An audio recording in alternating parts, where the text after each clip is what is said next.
Cisco 49 is deep in the heart. Like Joe Montana in the corner, D. Clark. Garrison Hurst, stiff farm going 99. Don't get it twisted, one and all with prime time. John Taylor, Jerry Rice down the This is the 49er Faithful UK show, and that was a much-needed Week 4 win over the New England Patriots. In places, it wasn't pretty, but bouncing back from 2 losses with a morale-boosting win is exactly what we need before divisional matchups in Weeks 5 and 6. I'm Gareth Ellis, and the gang is all here. It's Paul Hope. Victory Monday, baby! It's Lee Gowland. Hey, fellas. And making his season debut, it's Nadgy Khirat. Hello, everyone. I'm back. Hello. You are. It's back. Yes. Great to see you, Nadgy. You've been busy. People have been asking about you, and you have been missed.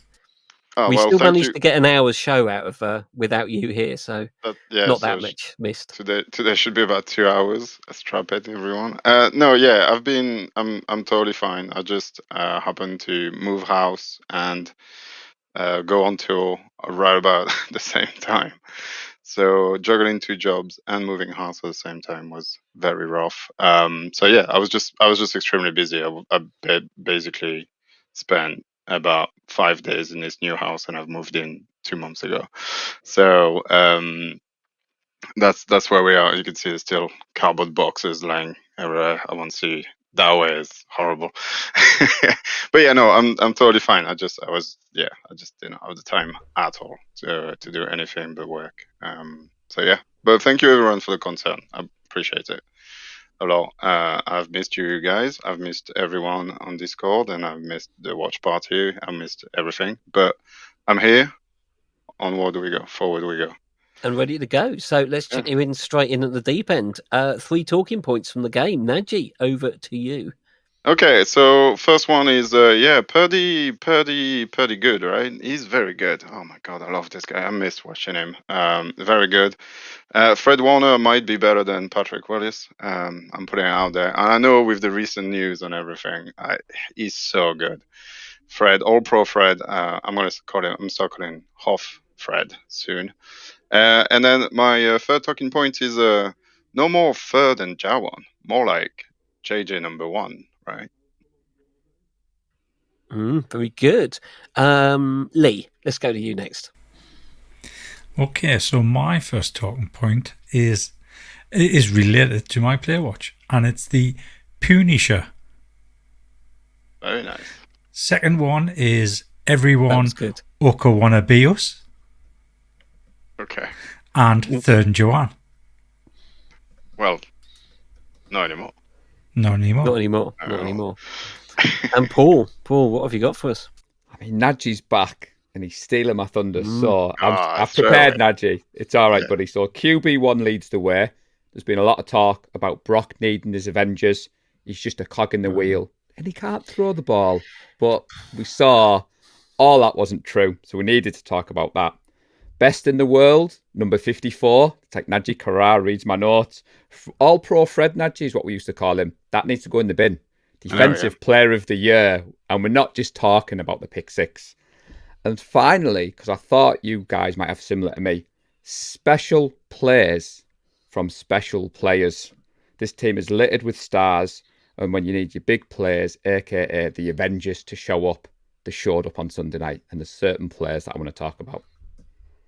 Nice. That is good. I think I've got a bit of overlap with all of that, really. I think I used this one, or this was very similar to one I had last season. Poor pass protection proves Purdy's pedigree. I've got D-line dogs and special teams. I'm just going to say it in that. You had to go there. I had someone had to go there, and it's going to be me. That's going to be totally fair. Me.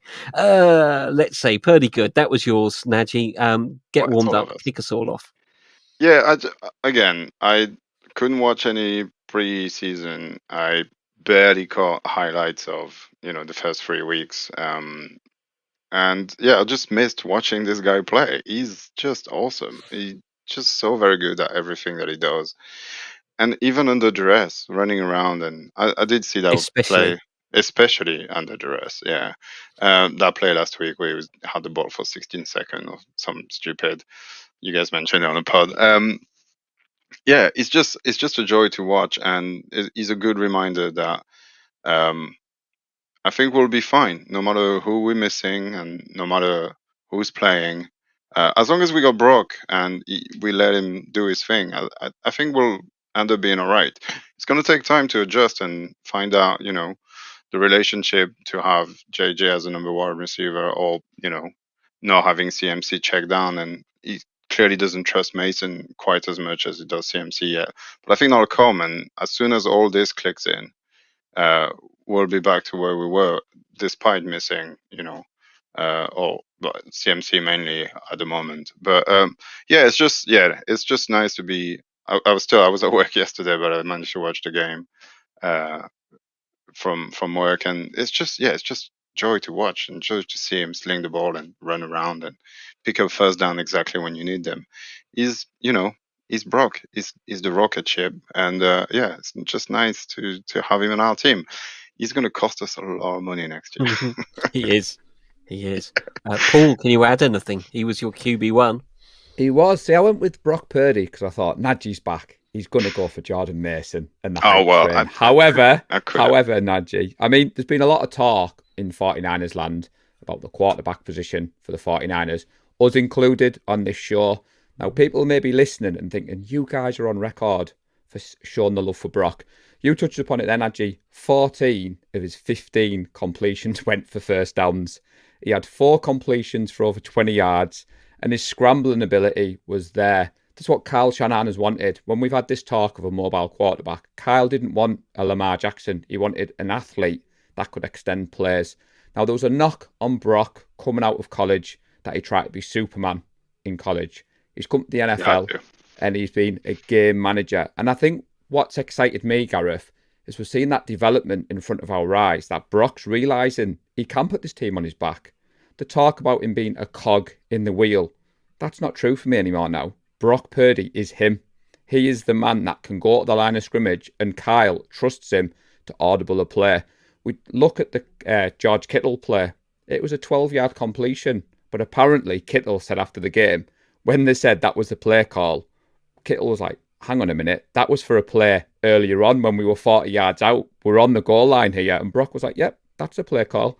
Get in the corner, I'll throw you the ball. And Kittle was like, all right. Throw me that ball and I'll catch it. And it was reminiscent of the Saints game for me when we had Kittle with all those defenders draped all over him. And I got told off for jumping around the front room, Gareth, when that one went in. But you just look at it, wasn't a perfect game from Brock. I'm not going to come on here and say it was perfect. 15 of 27 passes, 1 touchdown, 1 interception. But the interception doesn't worry me. There was a few posts, Nadgy, over the last few weeks from members in our group saying watching this 49ers team was like watching Jimmy. Oh, come on. At first, I took it with a pinch of salt and I thought, right, okay, the emotion in the game. Then I saw it a couple of days later. Then I saw it on social media, like on X, on Instagram. And I was thinking, are these people watching the same game tape as me? Hold on a second. Did you just say X? X, okay? Yeah. Getting with the times, Nadgy. Getting with the kids, you know. It's always going to be Twitter to me. Times have changed whilst I was away. That's crazy. Yeah. But I wanted to talk about Brock because I don't know about you, Gareth. The deep balls are not just there for sure. They're in relevant time, the game. The one to Deebo Samuel. Yes. I mean, as much as you kind of got used to it, it was still a bit of a like, oh my God, has he actually thrown that ball? There was the one to Ayuk. There was the one to Jennings, as you said, Nadgy. 3rd and Juwan is no more. That catch was unbelievable. We talked last week of the Ronnie Bell drop and the Jennings catch. Similar again, I've seen a picture. You see the still image and you think, Jennings has caught that. And Brock has got this trust. He sprinkled in. There was 5 receivers with over 35 yards on Sunday night. So I talked about Brock needing his Avengers. He's like, you want to pass? You want to pass? You want to go deep? You want to go deep? So I know El Presidente is keen to join in on the Brock Purdy love. So me and Nadgy can't steal the show too much. Go on, Lee. Over to you, bud. So you've pretty much covered it all. However, I'm actually going to counter a little bit. And it's going to counter one of Gareth's 3 talking points and about the offensive line. And I think every now and again, Purdy scrambles far too soon rather than stepping up in the pocket. And because of that, he's putting his own offensive line under pressure. And if you look at the PFF rankings from yesterday's game, 3 out of the top 4 on offense were offensive linemen. highest rated. The line We know played PFF a really isn't- good game yesterday. They did let pressure through at times, which he meant he had to scramble. But yeah, every now and again, I think he scrambles just a little bit too soon because he knows he's got the legs to get out there. Yeah. But then that does cause issues elsewhere, especially when we suddenly have an offensive lineman down Yeah, field. I know what you mean, downfield. Yeah. But yeah, I mean, those long throws, he's proven a lot of people wrong. We knew it in the off season when you saw training practice. He'd obviously put a muscle on. He's pushing the ball down. We've been thrown, what was it, 3 or 4 verticals yesterday? Yeah. Potentially 5 or 6. I think it was 4. Definitely 4. I can think of. I can't recall 4. And that keeps the defense honest. And because of that, all the underneath routes suddenly open up, which makes it easier to get those routes as well, which means it's easier to get first downs, easier to stay in drives, easy for me to say. And this is all just working into Shanahan's hands because he now has somebody he can trust to throw the ball long, throw the ball short, and actually do whatever he wants to do while he's out there. And I think it shows. I think it shows in the way we play. Purdy definitely makes it exciting to watch a 49ers offense, without a shadow of a doubt. That's one word. I a little bit disappointed he only put up 30 points, but, can't have everything. I was very pleased with that. That is great. Yeah, it's about right. Take the score I'll tell you prediction who I out. was really disappointed with yesterday on Twitter. Was it yesterday? It was yesterday morning. I actually saw a tweet from Phoebe Schechter about Purdy. Okay. And I can't remember the bones of the tweet, but it was kind of suggesting that he's got all these weapons around him. He needs to be doing better. I thought, well, hang on here. Have Was you it not not the actually video? watched him play? Was it the video with Jason Bell? Because when I watched I think that it video, was, yeah. I took it upon, she'd asked Jason Bell, will Purdy ever get the respect on his name? And Jason Bell was saying until he does what Mahomes does. And I don't think Purdy's playing with that chip on his shoulder with the running around. Do you not think, you talk a lot, Nadgy, about the NFL teams when there's game tape out there. So when I've watched Purdy over the last few weeks, Lee, they're focusing on taking away his bread and butter, those intermediate routes, the stack in the box. The Rams did it last week. They were putting 8 in the box and rushing 3. And we talked about last week when Purdy had the ball for like 20 seconds on that play, but he didn't panic. And that's what the Patriots did sometimes. The safeties were clearly anticipating those routes, so they were daring him to throw it deep. And with Jimmy, he'd do it once or twice. You said there, Lee, there was 4 off the top of your head, and each time he let the ball go, I wasn't worried. I was actually very calm watching the game last night. I know at Discord there was a little bit of a worry with the special teams, which Gareth will get to. But for me, seeing Purdy grow and become the complete quarterback. Now, I'm not saying he's the best in the NFL at the moment. He's only played 25 starts. But when you look at the stats, and we love a good stat on this show, he has the highest passer rating at 112.6. Mahomes, 112.5. Warner, 106.2. Dan Marino, 105.1. Not bad company he's in. Good company. He's growing. Yeah. And that's all we've wanted to see. He's got complete control of this offense. Kyle trusts him. And like you said, Lee, maybe that overconfidence is allowing him to escape the pocket and extend the plays. It wasn't like the first game against the Dolphins where he just kind of was like a rabbit in the headlights with the pass rush. He's kind of looking to get out, but then pointing and gesturing and saying, right, get down the field. So that's why I wanted to talk about him tonight. And I just wanted to sprinkle a stats in. We love a good stat on this show, James. We do. And yeah, I agree with what you're saying there. I think that's one of the most exciting things about his gameplay when he's actually directing receivers to go where he wants them to go so he can get the ball to them. Like he did with George Kittle. I think it was the first quarter when he had that low dive just before the end zone, which was definitely not a catch. I'd have challenged that because that ball moved on the floor. And I was screaming at the TV, and Andrew was telling us to calm down. Run the ball. Hurry up and snap the ball. Yeah, no, I think it was a catch. Expecting him to challenge that. I do kind of agree with you, though, Lee. I think it has tendency. It's such an easy way for him to get yardage and get himself in position to make plays that it's a bad habit to get really fast, and I definitely don't want him to get that. I can see it, but when you're playing the Patriots, who are despite having a pretty decent defense, they weren't very good on the day. You might as well, right, and do what you can. If the pocket collapses and everybody washes right, just go left and run it. If it's man to man and you've recognized this, I don't have a problem with this. the best of the best know when to do it and how to do it effectively. So he's still learning. I think he's still in that phase where he's trying things out and he's doing it. But again, and I've said this since pretty much day one, everything he does it extremely well. So I'm not worried that will become a bad habit. I hope it doesn't, but we'll Do see you when think it's more CMC. to do about the offense, Nadgy? Because this time last year, everything was clicking with the Avengers. We were 5 and Yeah, 0. Everything you touch, and the passing game hasn't been that great in the red zone. We were the best in the NFL last year, with 67% converted. Out with 6 trips to the red zone yesterday, we only scored 2 touchdowns. no, but One was Kittle's, one was a pass. So do you think maybe that's weighing on Brock's mind sometimes? He's thinking, right, get I don't those think easy so. completions to keep the momentum going. I don't Because think that so. first one you talked about when he extended the play, like you said, it broke down and everyone went to the right and he just sprinted to the left and got Yeah. the first down. Well, if you remember, he threw 3 touchdown passes in the same drive. Yeah, exactly. Yeah, the one to Mason was beautiful. That is true. No, I genuinely do think that we are nowhere near 100%. We're missing our best backup, Christian McCaffrey. Um, we, Welcome back, Nadgy.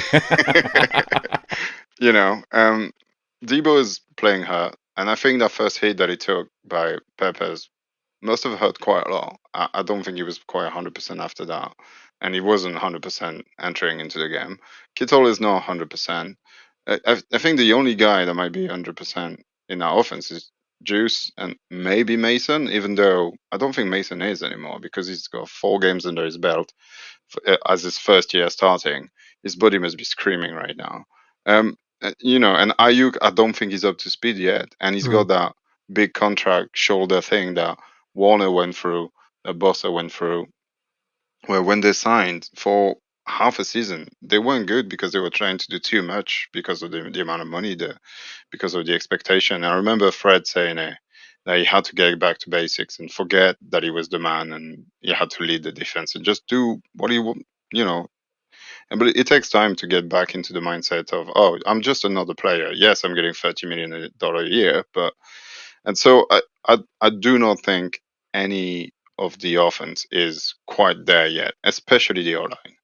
Um, you know, inserting Purdy in there and losing Feliciano and rejiggling everything is again a brand new O line we're starting with, and we know it takes 6, 7, 8 weeks for these guys to start gelling and playing as one unit, and they will get there, and CMC will be back, and everybody will be 100% physically at some point. And I think at that point we will see we'll just get right back to where we were last year. We'll just steamroll everyone. No, I'm not worried. I think we've definitely lost game we should have won. Uh, the Rams one is definitely that one. I think the Vikings is what it is. It's road game. It's hard. It's the NFL. It's a But curse. we're not the Bengals. We're not 1-3. Or the Ravens. The Ravens are 1-3. It's fine. We'll be fine. Yeah. So with regards to Ayuk, I think he's getting there as far as being up to Getting there, speed. yeah. Because that dive and catch that he made, Yeah, he that was wasn't good. making that last week or the week before. You're right. So you can see he's getting his sharpness back. You're right. I wonder if the dynamic between the players has changed a little bit, and the way he's handled it. Maybe some people didn't like it. It's a whole new dynamic. It's a whole new year and a whole new and the expectation are so high for us this year. It's hard to play with this and expecting everything to go well, and then it doesn't. And I think we should talk about it. But the yak, I think, is one of the things that is really that's the one thing that worries me. But not yet. I'm not that worried yet. I think it's just We need think- to let Gareth have his say. Well, about no, Brock I've Purdy, been, Gareth. Come on, Gareth. I was been waiting to sum it up because I think it's been worth having a bit of a deep dive on Purdy because I think that's the sort of game that shows, why have you still got a problem with this guy? Every barrier you say, yeah, but Purdy's not that good because of this. Every time you get a game like this and you say, well, look, he's just proved you. I will have a little bit of disagreement with Lee. I don't think he's bailing out of the pocket too early. I think that there's just no pocket there. I know you can look at the PFF grades and what have you. That's because Purdy is getting out and he's not taking the sacks. and so the sacks don't appear on the sheet, and the O-line looks like it's doing all right. I thought the O-line's struggling again. Go and watch the highlights. Every single highlight in that game is Purdy running for his life, and my concern is it's not sustainable. It's great fun to watch, and he does it particularly well, but I think he's getting out of the pocket because it's not so much he doesn't trust it, but I think he can see that the O-line is struggling, and perhaps he doesn't want to put it on them that he's getting sacked. And I also think that we saw a few times last season, he's not the tallest guy. He gets passes batted down at the line of scrimmage, and that happens when the pocket's beginning to fold in on you. And I think he's getting out quickly because he knows he needs that bit of space to get the ball out. He can't do it from a tight pocket. He needs a bit of room. So I think he's not bailing too fast. I think he's bailing because he has to. But I think, again, he just showed some of the passes, the touchdown to Kittle. Remember how many times Jimmy tried that pass and, it only ended one way. I think the interception, I think he was trying to force it through to Ayuk. He wants to get Ayuk's touchdown and get that off his back. And I think he forced that pass a little bit much, perhaps, to Ayuk. And I think Ayuk's got to earn his targets now because Jennings is gobbling up anything that's free. Anyway, that's probably enough on Purdy because it's 20 minutes in. You did want to mention Dominic Purdy, Lee. So since I have just expressed my endless and annual concerns about our O-line, do you want to counter that with the Purdy? Yeah, I mean, Dominic Purdy, 29 pass rush snaps, and he didn't allow a single pressure. And you could see there was a remarkable difference from the Rams game. The Rams game, which I did tear him apart a little bit on that. The 3 previous games, even the defeat against the Vikings, and he still looked okay. Well, he still looked good. And I think he was back to looking really good as well. I think I've gone, where's my other stats on Purdy? I do have them somewhere. He had a good game, I think, but we know his side of the line isn't the problem, is it? No, it's not. Oh, well, no, he's on the right-hand side, Purdy, because you must be thinking about McKivitz. Oh, yeah. Yeah. Cool. So Purdy's right guard. Banks is left. McKivitz is right tackle. Yeah, that's right. He's the top-rated offensive lineman rookie this season at the moment. That's looking good. I don't know if that means much, especially for rookies. It's better than it's better than no. That's fair. I think it's to be kind expected. Of self-explanatory. Yeah, right. I think it's to be expected from a rookie to have up and down games, as long as he continues to improve. But he's shown that he's got the skills, definitely, and the talent to be a very good O-lineman.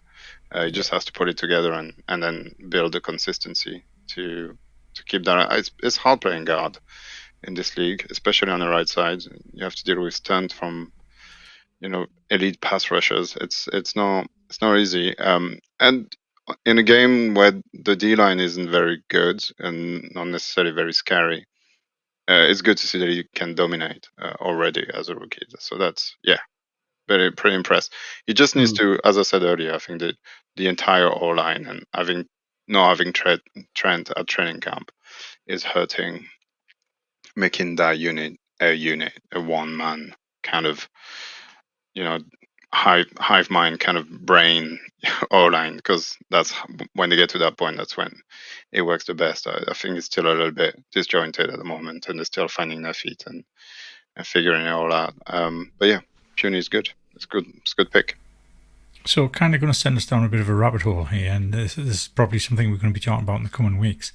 But Feliciano is eligible to have his practice window open now. I think they put him on IR more of a caution that he might have getting picked up by somebody else. Yeah. And I think once he comes back, there's a very good chance he takes over from Brendel as the centre. And I think his experience over what Brendel has and the fact that he's a better player than Brendel, I think that's going to make a huge difference to the whole of the O-line. I think just having him in the practice room, on the practice field, is going to help. Even just to teach, Purdy and McKivitz and Brendel, and just the experience of somebody like that on your team is good. And small depth, which I'm sure Burford subbed in at one point. He did. He subbed in for Purdy. I think it was only one snap Yeah, it early was on, only but one then I snap. think he No. came in later on as well. Because I don't know if I think Aaron Banks got a little bit of a knock and he was out for Yeah. a few snaps. And depth is also important if you want to go all the way. I did read something about Burford has been put into the rotation at right tackle during practices. Oh, okay, interesting. Yes, how if we want to talk about Colton McKivitz, is how long do we give him? Because he now has a year and a half under his belt as a starting right tackle, and I hate to say this, and I know I'm back, but I told you we would miss McGlinchey. I told you to be careful of what you wished for, and this is what we have to deal with. I don't think it's that much of a downgrade, but McGlinchey was better than Markiewicz. And he does seem it begs to the be question. getting picked on. Certainly, McKivitz is being targeted. Yeah. Let's face it. Yeah, definitely. As the weaker spot on the offensive line. It begs the question: where's Jalen Moore gone? That's true. That's very true. Why can't we put him at right tackle? Maybe he's just terrible at right tackle and can only play left Possibly. guard, or left guard, or left tackle. I don't know. Anyway, we're going into an O-line deep dive, and you didn't pick that as one of your three. So if you wanted to talk O-line, then you must have picked it. No, but I would give him. That's what I don't think having Feliciano back, and if, as you say, Burford can play right tackle, I wouldn't mind seeing that. If So what worries me is losing one of the guys that we've got, even if it's McGlinchey for the season, and then if you go the downgrade from what we have now, that doesn't fill me with a lot of confidence. But we're not there. Something that does fill me with confidence is that we've just talked about how good Brock is. Fred Warner, he had reasonable game, didn't he? Go on, Nadgy, you are it's your debut. You still need warming up. All pro Hoff Fred. Yeah, I mean, this guy is. You just think he's gonna have an easy day and just do his job, and then he just goes flying in the air and picks that ball and sets himself as the best linebacker that the game's ever since 2019 with 10 picks, 10 fumbles, and 10 sacks, which is a ridiculous stat line to have over 4 years period. Not what 5 year period, I guess. Yeah, he's just him. He's basically Purdy but on defense. He's everywhere, and he's just making us almost forget that we have another guy called Dre Greenlaw, which we cannot wait to have back. And he's making Devontae Campbell look a lot better than he is. Yeah, I don't. How many podcasts have we talked about Fred, and how many superlatives have we used? I think that Still all not of enough. them. Yeah, no, still not enough. All of them all at once, forever. Yeah, Fred's amazing. His contract is really soon running out. I think it might be on his last year, right?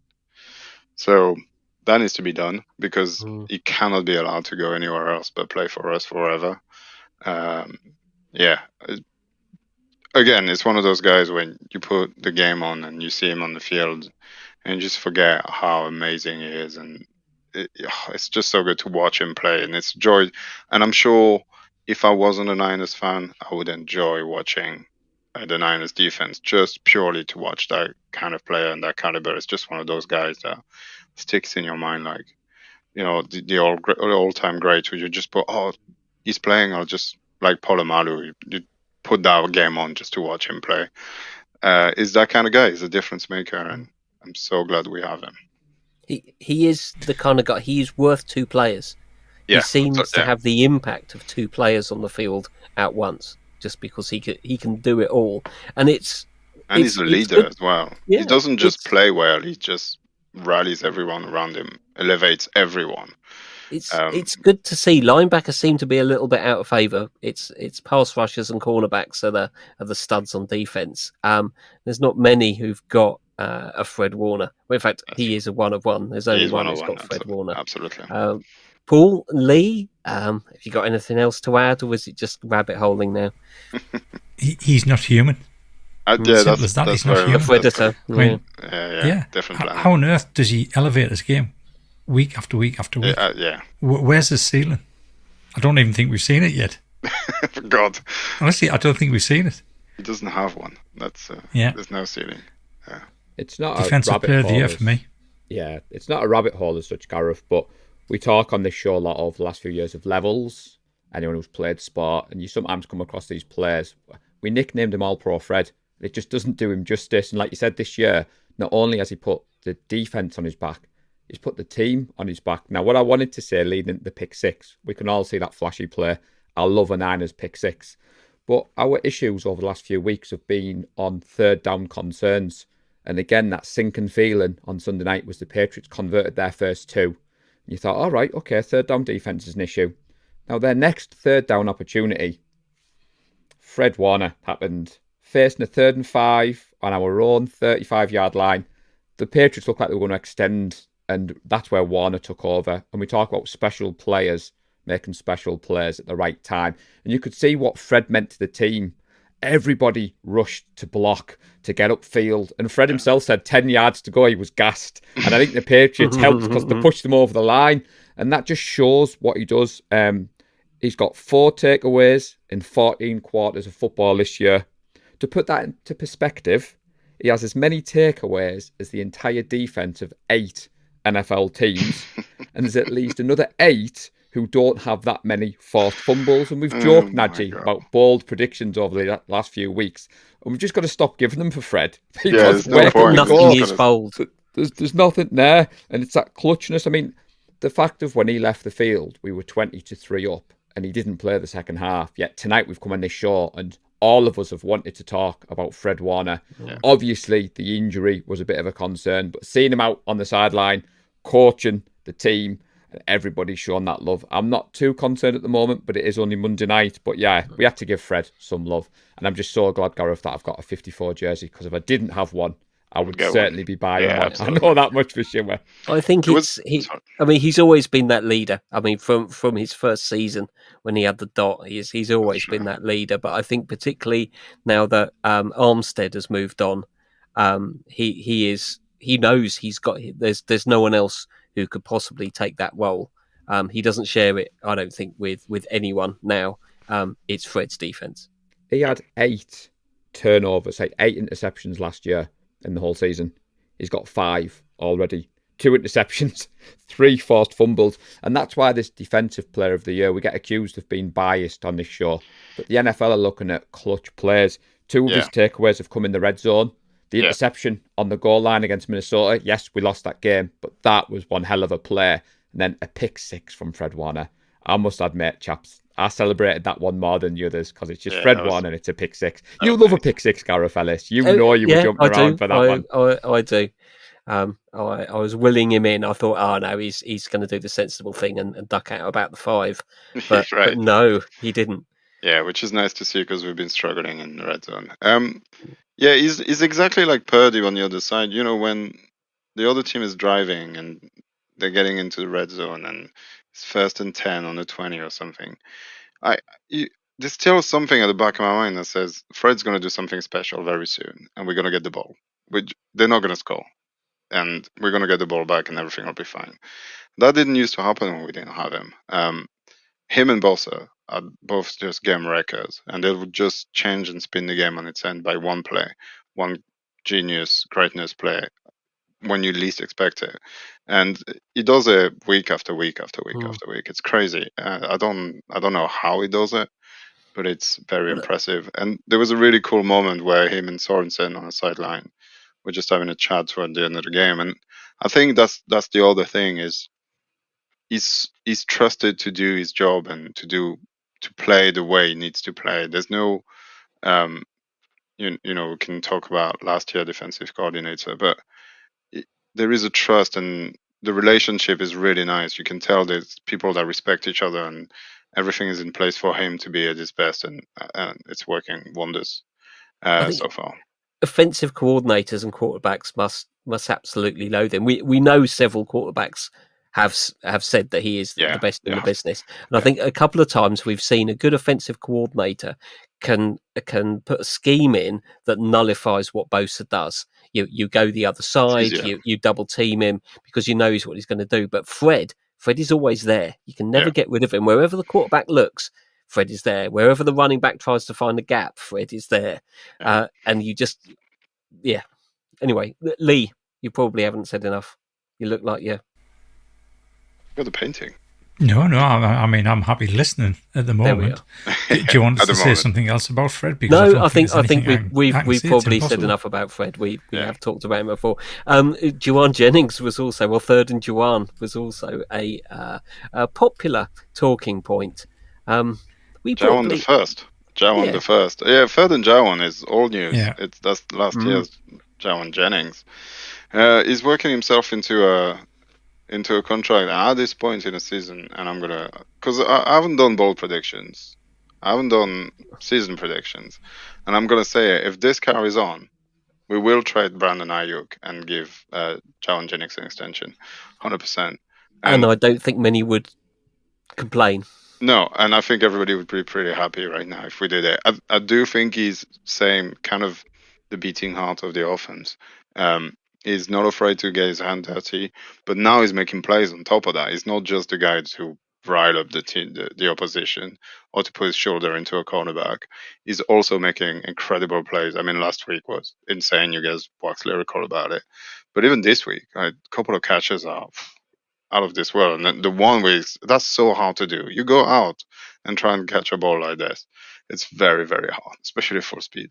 Yeah, he's worked himself, league of opportunity, right? People are injured, people are not 100%, and he jumped right in there, and him and Brock are just cooking, and it's beautiful to watch. It's great, and he seems like a nice guy. Not sure about the hair, but it should have. At least it's the right colour. Yeah, yeah. I think there was something telling in the locker room where I think they asked him about his increased role. He's like, I don't care about running routes. I just want to win games. Yeah, I don't care about catches. Don't care about the routes I'm running. I just want to win games. Another 7th round well spent. Yeah. 7th round. Well, he's third overall in the NFL with receiving yards at the moment. It's been a remarkable season, chaps. I mean, Lee, it's his favourite player after he rinsed Paddy Power in the Super Bowl. He caught all 3 of his receptions for first downs, had 20 yards after the catch, which I know you've said, Nadgy, that the yak yards have dropped, but he's still got a little bit in there. He's had a 20-plus yard reception in all 4 games, and he's been that man, hasn't he? He's got 364 receiving yards over 4 games. I think if we'd talked bold predictions at the start of the season, I don't think any of us would have thought, 4 weeks in, Jennings would be that man. And that wasn't a knock on Jennings. It's just all the other key pieces that we've got. Yeah. And the only, I don't know if you caught last week, Sean Nadgy, El Presidente was disappointed with Juwan Jennings last week. I don't know whether you caught that bit. I heard. No, completely expected from me. Yeah, he didn't. I think that was justified. We know he can do it, and he didn't. Yeah, that's right. But yeah, I mean, Jennings has been amazing. He at the moment, this moment in time, he's definitely wide receiver 1. I really like the way he winds up the opposition players. Yeah, I think that has an added value that you don't see. You don't really see the tangible side of that. He gets in their head and he winds them up, and then they end up causing penalties. Flags are thrown. And we get the benefit of that. So it's not just the normal side. I mean, having said that, Ayuk is one for winding people up as well. Yeah. And talking about hair, I noticed he's cropped his hair as well. Yeah. At the moment, he's like Samson, who's cut his hair and he's lost his power. Yeah, that's true. I think it might be that. Maybe. Yeah. Jenny, I agree with Nadgy. If Ricky Purcell clears his practice window, comes back, puts in just one decent performance, I think before the trade window, I might be out the door. It's possible. And hopefully, if we do trade, we get a player in exchange, and that player's a right tackle. Yeah. Careful, Gowland. You're going after Mr. Kent with clickbait. Jennings dispute last week. Ayuk on the trade block. People will be like, "What on earth's going on with the UK?" I don't think it'll happen purely because that would really make us look very bad in doing business after. But off season, I think. Yeah. I don't think we'll do it. I think before if we'll the draft. do it, I think it'll be before the draft. We'll probably get a good offer and send him on his way. But this is pure speculation. Ayuk has got plenty of time to turn this around and turn into number one, which I'm sure he will and he's capable of. So wait and see on now. Let's see. But yeah, JJ. Whew. Let's stop calling him third and Jawan. Mm-hmm. I'll say Paddy Power, Jawan, Paddy Power. Paddy Power, Jawan. JJ the first is good, but come at us with some new nickname for JJ. Someone who might need a nickname, Sammy O, one of your player picks there, Lee. I had the D line, and he was a guy involved in that, but I'll let you take it away with Sammy. You got to think about Sammy's, haven't you? You need a replacement Sammy. Had to find a new one, yeah. So Sam Ukwanu, he had 19 snaps, 3 pressures, 2 solo runs, 1 forced fumble, and he was the highest rated pass rusher of any of the 49ers. And I think he needs to start next week, or at least get more snaps than 19. Definitely. Because when he was on, he always seemed to be causing issues. And I think that made it a little bit easier for Bosa as well, because Sam Ukwanu was so effective going through the middle that it kind of took the pressure off Bosa. And then, Bosa had a standout game as well. He had an amazing game. And eventually. He must listen to the pod. He must have listened to the last pod. Because consistently, he was the first defensive lineman off the line this time. The ball was snapped. He was. I made sure. It's sharpening up. I think we mentioned it, isn't it? It's sharpening up. You've stole my line, Lee. I've even got the stat of the seconds when I get down. Very nice. So last week, Nadgy, I heard, El Presidente called Bosa out. So I thought, similar to Lee, I'll keep an eye on. So he averaged a 0.51 second pass rush get off, which is the quickest by any defender in a game over the last 7 seasons with a minimum of 20 pass rush attempts. And I thought, all credit goes to Lee. That's what I was getting at, Lee. Yep. Can you find those stats for last week against the Rams? Because I would love to know what the difference was. That would be nice to compare it to, yeah. Yeah, because he was pretty much static last week. I couldn't believe what I was seeing. I think the Rams did. He was getting off at least half a second slower. Yeah, I think the Rams did to us what we used to do to certain Aaron Donald. Reverse psychology there. The D-line is... We were worried, and you guys were rightfully during the preview talked about losing Hargrave, and I know he's not been playing to the standard he did at Philly.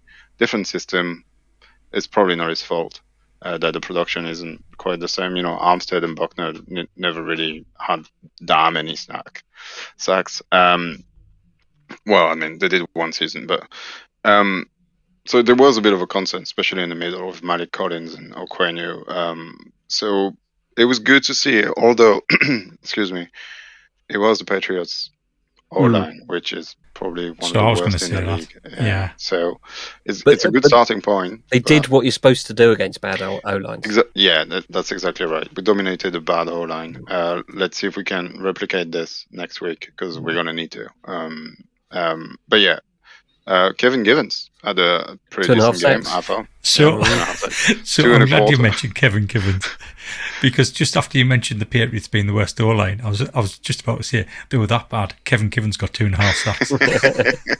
Bless him. He was good in Kevy 2020. G. It might have all clicked for him. This could be his chance. Malik Collins, I thought again was good. He's put in some good games, I think, for us so far. And he's been that perhaps solid, unspectacular, the kind of DJ Jones who used to always be. You'd notice him when he was absent more than perhaps when he was there, and that's again what Armstead used to do. So I think he's turning into be a good acquisition. I think we need to see a little bit more from Leonard Floyd. I think they had the opportunities, didn't perhaps take them, but maybe Sammy is taking them away, but great back to see it up fun. Before Gowland goes on. Lee, I'm glad you mentioned Kevin Givens. It's a big man who admits when he's wrong, because I mentioned Givens might get some extra snaps, Nadgy, and Gowland was like, shut up, Paul Hope, what do you talk about? So I was like, 2.5 sacks. But to give you your credit, Lee, with Sammy, the forced fumble, he pressured the quarterback on 33% of his rushes. I was watching out for him. He didn't have enough pass rushes to qualify, but apparently he won 44.4% of his reps against the Patriots all-line, which is absurd. And we've talked about Arden Key, we've talked about Charlie Boy, because I can't pronounce his surname either. But maybe Sammy Boy is going to fill that void, which is, I believe, where El Presidente was gone until we rabbit-holed Gowland on his own talking point, which was great. He's this year's guy that's going to get a big contract somewhere else next year, isn't he? Did you catch his? He chatted in the locker room afterwards, and he's got quite an interesting story coming to America. I think when he was about 12 years old, and didn't play football until the later years of high school. Oh, wow. And so That's went impressive. did he go to like a Division 2 or Division 3 college because it kind of was all he could get, and you suddenly think, hang on, this guy he's years behind people. He could be fantastic with another couple of seasons. He's just a bit behind where everyone else was, and you end up undrafted. So good story, and a guy I think he's taking his chances. Is he a rookie? Yeah. Oh, wow. Okay. I think so. Is he a rookie? Let's have a little look on the stats here. He came out of the 2022 NFL draft. 2 years.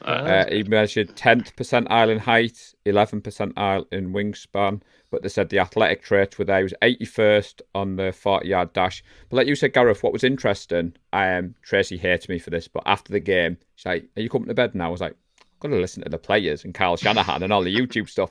And Nick Bosa he gushed over Sammy Boy. I think he said something like he's only played 15 players and he's affected 10 of them.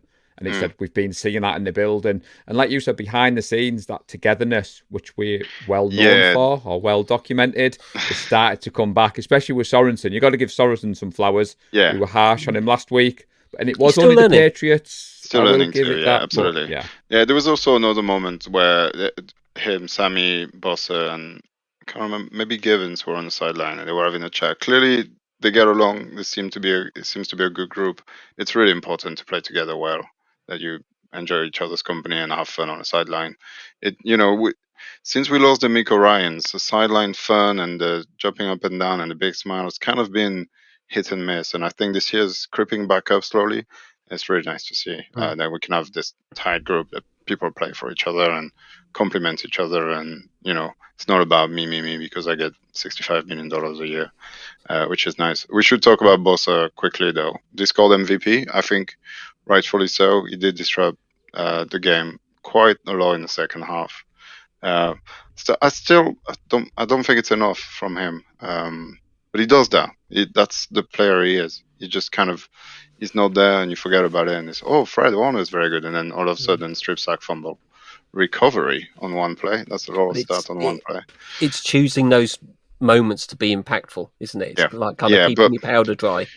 Yeah, the problem is the choosing part. I would rather that it be 100% all the time. I know some players aren't like this, but good. Gowland good gets enough. all the credit for Bosa. I mean, up until last week, Nadgy, he'd had 10 pressures in weeks 1 to 3. He had 9 on Sunday night.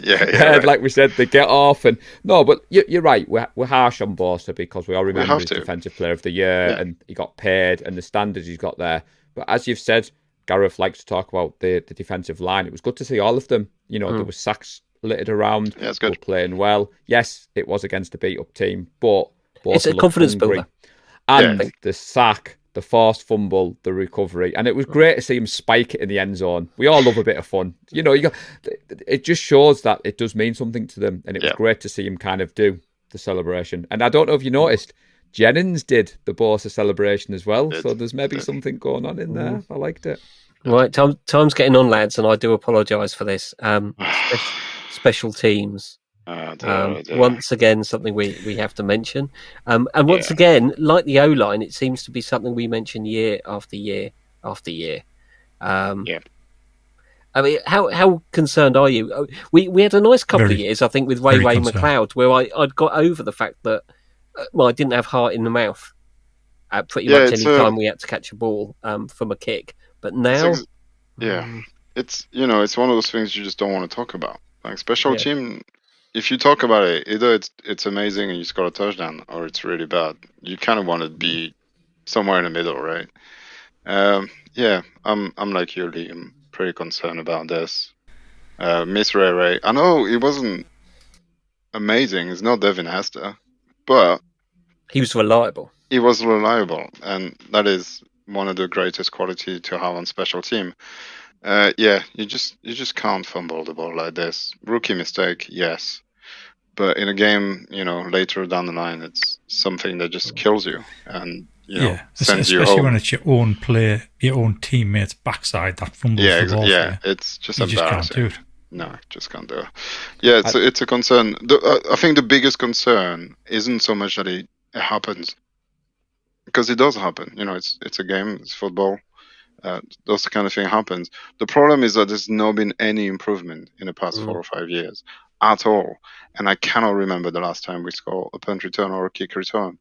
It's worrying that even with just a bit of luck, that hasn't happened. Yeah, but we do frequently give up, not necessarily a TD on a return, but we give up a momentum shifting long return. As we did against the Rams, just when we didn't need it. So one can argue again, that 2 touchdowns in 2 consecutive weeks because of special teams gifting them in some respect.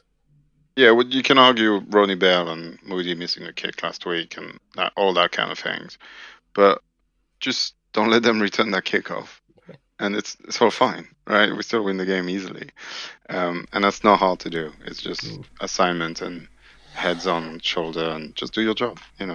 Did you see what Sherman said, which I thought was quite good? Sorry, quick, about the fact that it was on Garendo. You can't blame the coach and staff, but we like to give a shout out on this show. Ali Reid has some positives with special teams, chaps. He dropped a stat in the group that we're only averaging 2 punts per game. So in other words, if we're that terrible, just don't punt the ball away and it'll be all right. And we're on track to beat the record low, which he believes is 36. So I knew you were going to talk special teams, Gareth. That's why I teased my talking point of special players from special players. But it is a worry, Nadgy. We've tried changing the coaching staff. We've tried different things. I mean, at one point we had Juice field and punt returns and and Garendo was my player watch. Last week I was thinking, get him in easily. After Ronnie Bell last year, don't worry everybody, I'm not going to pick anyone next year because I just think it's going to be easier. So unfortunately I'm going to pile on to Garendo a little bit here, and it's not necessarily special teams either, but every time I hear a commentator say his name, Garendo, I immediately expect the next words to come out of his mouth to be, is stopped at the line of scrimmage, because he just cannot seem to find a gap. And I know he's a rookie. I know he hasn't had that many snaps, but pretty much it seems, other than maybe 2 runs, every other one is stopped at the line of scrimmage. So I think Bobby Turner has his work cut out to actually get his vision up to speed so that he can actually see where he should be running. He's doing what he did in college. I said last week, he either was stopped at the line of scrimmage or he broke through. But it's not an easy position to play running back, is it, Nadgy? No, it's not. It's not easy. To get back to special team, though, I'm starting to think that it's something that Kyle doesn't integrate all that much into his preparation, and it's clearly showing. I don't know if practices are so different these days than they were a while back, where you can't really practice special team because you can't have people running at each other. So I don't know. I'm concerned, but also it's one of those things where if you start spending a lot of time trying to fix it, that's time you're not spending getting better on offense and defense, and it's just such a hard balance to find. Hopefully we find a solution, or at least plug the gap so we average, because average is fine on special team. Again, you don't have to score 20 touchdowns on punt return. It doesn't matter. Just don't give up the big plays. I think that's very imperative, especially when we're going to start playing the Seahawks and the Cardinals and having all sorts of shenanigans and fake plays and all stuff like this. Because people will, the NFL is a reactive thing. If they see that we're bad on special team, they will take advantage. They'll attack it. Yeah, absolutely. Yeah, and that's the thing about special teams is it can swing those tight games. If you're otherwise good or things aren't going your way, you win 2 phases and you should win the game. And that means we generally have to win on offense and defense because we're not winning on special teams. There we go. I think we've wrapped most of that up, and we didn't even really mention George Kittle and his outrageous touchdown catch. We talked about it briefly with Purdy's throw, but yeah, that seems a bit harsh on George. That was a great catch. It was in my special players from special players because I tried to cheat because I wanted to get all of them in. I mean, we missed him in week 3 just before we move off. He caught every pass, 4 catches, 45 yards, and a touchdown, and that was one of my favourite ever touchdowns. And like I said at the start, reminiscent of the Saints game, and the footage from whatever angle you look at. There's a moniker in the American leagues at the moment. If anything looks good, hang it in the Louvre. Yes, I did tweet that out yesterday because the still image of him just jumping up. That ball was only where George could get it. And the fact that he just leaped over the 3 defenders, it was Purdy good, everybody. Purdy good. Very good. And, the good thing as well is JJ did it last week. Most somebody big time. George is doing it this week. This kind of thing is contagious. This kind of thing makes your team better. It just elevates everybody. It gets everybody excited about the game and trying, going for that catch. You might have not done it you might have not caught it if JJ didn't catch it last week. It's all contagious. Can I ask you a question, Nadgy? Is Kittle in your bad books?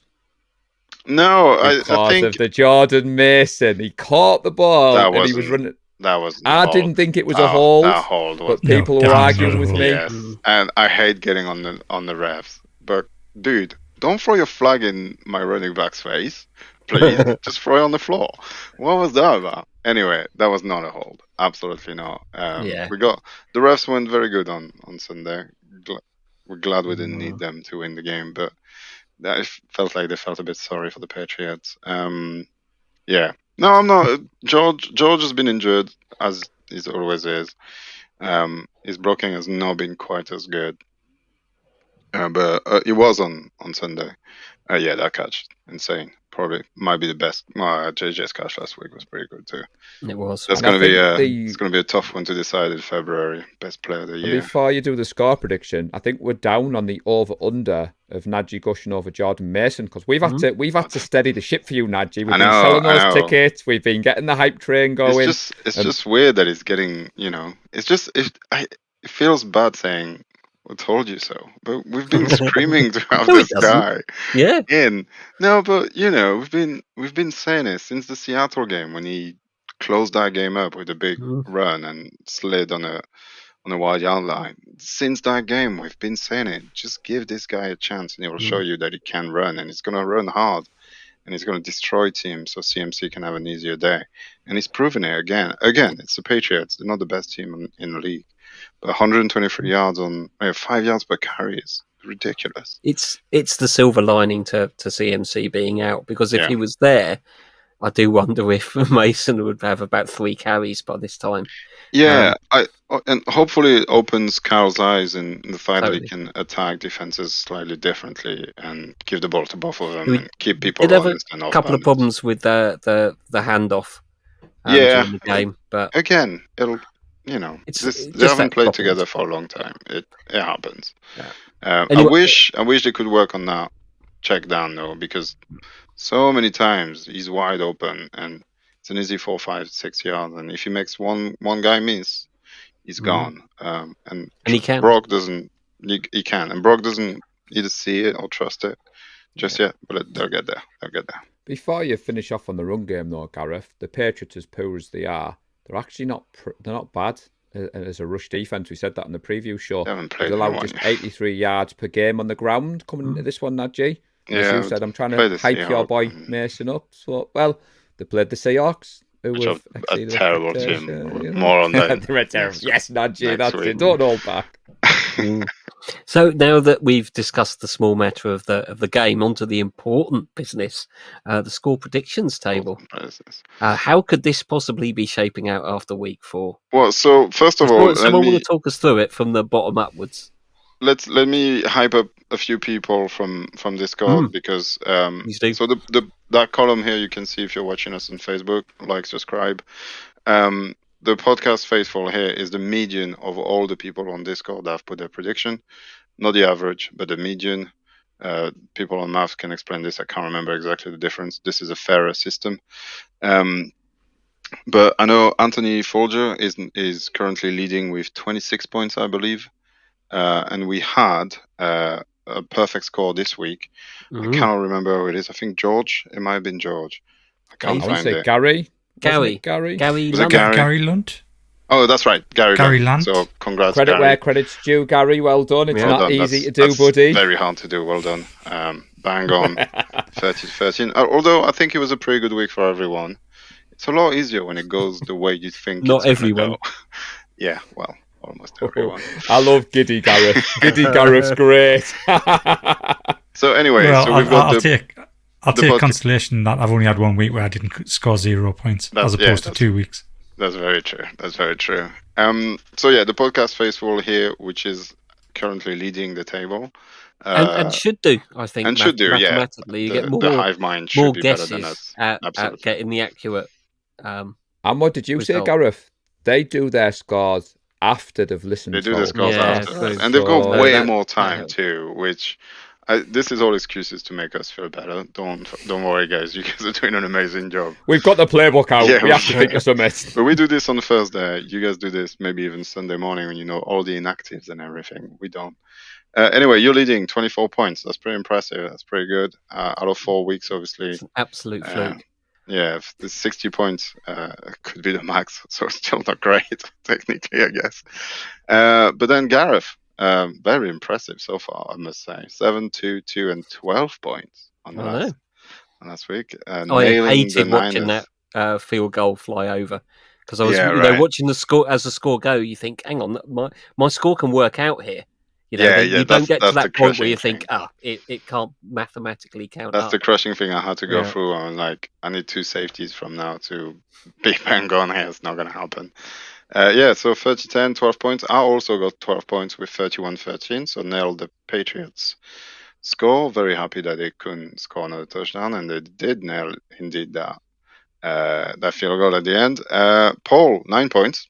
Pretty respectable. 31-10. Very good. Yeah, I very wasn't good a score. million miles away. Mhm. Though at 30 points to the Niners, I was thinking, is there a rule in the NFL where you get 1 point? I'm There like, is. No, you can't. Yeah, you can. You actually you Oh. can. If you get a safety on an extra point, you get 1 point. I didn't know that, but I wasn't far away. Impossible. We Yeah, I haven't didn't been know that. far away. Yeah, yeah. So you return it, don't you? Yeah, no. If you- you get a safety on an extra point, that's 1 point. If you return it, it's 2 points. If I'd known that, Nadgy, I'd have been prayed for that in the Discord. But I thought I was imagine resigned. Mohammed- Imagine if I got that. Imagine what must happen if you're trying an extra point. So you're To on get the a 5-yard safety, line yeah. and you get a safety. So you have to go 95 back and get tackled in the end zone or do something. Come out of the end zone or something. It's bad stuff has happened at that point. I don't think we'll ever see that. It has added an extra notch. I mean, Kev, Yeah. who was running it from the Discord, give him Yeah, a shout out. absolutely. He's Thanks, Kev. already getting people tagging him saying, when's the table Yeah, when's- updated? And I'm like, yeah, I love the fact that people are keen, but you know, he's given up his time for it. So Yeah, Kev, big yeah. shout out, buddy. Thank you so much. And he's been super helpful dealing with the whole Discord thing whilst I wasn't there and I was too busy. So yeah, massive shout out to Kev. Thank you so much for everything you do. Really appreciate it. And then So I yeah, think Kev's waiting no, until we don't publish change the subject. podcast. Yeah. Yeah, And so then- I think Kev's actually waiting until we publish the podcast He before does, he yeah. updates the table. Yeah, that's right. So bad news, everybody, but this podcast is not going to be published this season. So do you want So if you to? Not listen that to he's this, bitter or it's the year competitive. 2026. Do you remember when I've come off the back of back-to-back championship wins in the Predict League. So yeah, Lee closing the gap with 5 points. I mean, to be fair, we should have won 42-9. We did stall twice in the end zone, in the red zone. That should have been touchdowns. Mm. So I think your score is very respectable. Guess just the way it goes, isn't it? You have to be extremely lucky. But yeah, table is the faithful number 1, 24. Gareth right behind at 23. I'm third with 19, Paul with 16, and Lee with 15. So, you know, it's all All to very play close still. Yeah, all to play for. But we are Don't, a quarter of the way through the season. We are indeed. That's don't very true. swear, mad. Gareth. We I wait know. all year for it. Nadgy, you've been too humble. Off air, you were pointing to a certain space for a certain trophy, and I'm not letting Right you there. forget that. Right here. Now, if you guys are listening at home, if you've ever watched Happy Gilmore, where Shooter McGavin's running away with a green jacket, that'll be me and Nadgy. If I have to hand that trophy over to Nadgy or Gowland, I think I'll do a runner, and you'll see them two running after me. Absolutely. Yeah. No, all to play for. This is all fun, and it does make the game slightly spicier when you watch it, which is quite nice. And it's great to see so many people putting their predictions in. Yeah, I think, yeah. and getting involved and Very giving them nice. something a little bit to play for, including just a bit of pride. Yeah, And a absolutely. bit of bragging rights on the Discord. Speaking of which, this week we closed down the Facebook wall and the game day thread on Facebook. Yep. We got some new people over on Discord, Nadgy. Yeah, we did. 14 new people, I think I said, to join see. in to join specifically for the game day thread. And I think that's what's good about Discord is you can either embrace it all and take part in all the different channel that there is, and there is about 1 million now. It's growing and growing and growing. You can talk college ball, and you can talk Niners, and you can talk NFL, and you can talk Brit ball if you want to. And then some people just come for the day thread, the game day thread, which, as Lee explained during the preview, the timeline is the timeline. So if you put something about JJ making an incredible catch 5 seconds after it happened, it'll be there when it happens. On Facebook, you tend to have the algorithm sending you comments whenever it wants to, because whatever reason. So it's really good. It was pretty dynamic. It was, being a 9 o'clock game, I think a lot of people were at home. And I think this is the kind of scenario where the game day thread is at its best. After dark is a different experience. It was good. It was good. I was back in there. It's a ton of fun. People are very respectful of trying not to spoil. It's very hard to be spot on. I will say, just if you want to join in and you don't want to be spoiled watching the game, do what Gareth does. Just watch the game, and then when the commercial kicks in, dip into Discord, have a read through, see what's going on, enjoy the gifs, enjoy the gifs, whatever you want to say it, and then participate and make criticism or whatever. It's all good. Everybody's super positive. It's easy when you win that way. Everything goes well. But yeah, it was a blast. And as I said, both sides got MVP. I think it was really close. People couldn't quite choose this week. It was the first one this year, Nadgy, where there wasn't a unanimous one, because obviously you've been aware. We've kind of stepped up in your absence. Yeah, I do love Thank you very to drop much. a good gif in the game day. Neil Graham was appreciative of my efforts last night. It was the first one where there was a little bit to think of because the way the game went. I will say, if you listen to this and you're joining, when you join, please change your name. That's something we had a slight issue with last night, Nadgy. It's just so people it's know all what right. we're It's just talking it's a different platform, and not everybody is very good with technology, and especially new apps, and it doesn't quite work exactly like anything else. It's very much its own thing. But yeah, if you join and you have a screen name, change it to your real name so you know who we're talking to. It also, believe it or not, makes you a lot nicer because you can't hide. Everybody knows who you are. And that's what we preach the most. I think the biggest message on Discord is positivity, positivity, positivity. We will not bash anyone ever. We will just here together, have fun, and support the team no matter what happens. Sometimes it's difficult, sometimes it's easy. Yesterday was very easy, and it was good fun. Yeah, join us. Discord's amazing. And I will say also, if you have any question on how it works, what you can do, if you're very confused about all this, just drop me a message, drop Kev a message, drop Paul a message, put it on Facebook, say, hey, can you explain to me how this works? And I can show you around. It's pretty easy. It's a very good app. You can get it on desktop as well. I have it at work on my computer. It's much easier to manage. And yeah, join. I think we're about 300 people in there now, 250 to 60 maybe, something like that, which is about less than 10% of the amount of people on Facebook. We're getting there. We'll get you, Facebook. We'll get you. But yeah, it's fun. It's good times. And we've got, this is where you can play and try and be better than Lee at predicting scores, which is very easy. That's great. And that doesn't take much effort, that. No, it doesn't. Just to remind everyone, that's the game day thread only. The Facebook will be back open after the game for Eric's reaction thread. Yes. And obviously any questions and things you might like to post during the week, obviously the Facebook group is still kind of the place to go. Yeah. But yeah, I When think we it probably works better Discord for a live game day thread, because absolutely. Facebook can be just frustrating. So there Yeah. we are. Yeah, the Facebook group isn't going anywhere. It's Instagram's not going No, anywhere. no, I no, mean, no. to be It's just fairly, we've had on the back of the London watch party, I've noticed an increase on messages that we receive, chaps, from Americans going across to London and asking if there's any sports bars to Yeah. watch games at. Now, ordinarily we say no, but Jason Fu, who's a member of the group, he put a post in the group a couple of days ago saying that he owns a bar in Clapham, South London. Oh. So he is looking at putting regular events on. So we've had a lot of talk on this show about events in London. So it looks like someone in the community is possibly thinking of... So there won't be watch parties as such, but there'll be meets, as you said, Gareth. So if you are London-based, Yeah. keep an eye out for that. And for our friends across the pond, we are really sorry we can't do the watch parties with Frank Gore every week. That would be awesome, but it just shows the magnitude of the growth that we've had in the last few weeks, that we're actually getting people looking at.